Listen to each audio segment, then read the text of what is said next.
But moving on from a film that is relatively international and accessible to one which is about as Kim Ki-Duk as you can get, and on top of that was voted one of the top 10 most difficult movies to watch, but still insanely awesome by Killer Film, at number 8 is The Isle. The story of an isolated and silent woman who runs a small fishing resort in the middle of nowhere, providing everything for her customers, including sex for money, either doing so herself or bringing sex workers from the local coffee shop, in inverted commas. Far from being any kind of disempowered doormat, however, she is spiteful, vindictive and cruel, taking brutal revenge upon anyone who insults, abuses or otherwise offends her, and when a new customer arrives at the resort who's on the run from the police after murdering his wife and her lover, the defining question which is the basis of this film is whether she actually falls in love with him or is merely obsessed and infatuated with this convenient distraction from her loneliness, her hatred and her pain.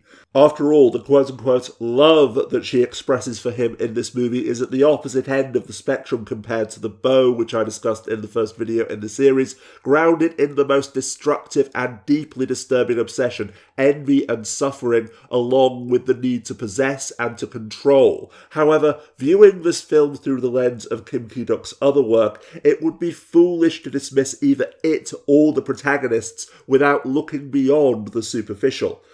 After he attempts to rape her, the owner hires a sex worker for him, but then becomes viciously envious of the girl, and because she controls the only boat on the lake, the only means of travelling from the small fishing huts to the shore, unless you're a very good swimmer, the owner is in total control. If she chooses to leave you out there in the middle of the lake and you cannot swim, then the only escape is death. In summary then, The Isle is an incredibly beautiful yet deeply distressing exploration of love versus obsession, of jealousy, envy and the need to control, of exploitation and of power, because while the assumption will always be that the men are automatically the exploiters, the relationship and the dynamics between the characters in this film is far more complex and disconcerting. In this sense, in fact, it could even be regarded as the mirror opposite of the beau, robbing us of, or at the very least forcing us to question and challenge our own comfortable assumptions and moral absolutes.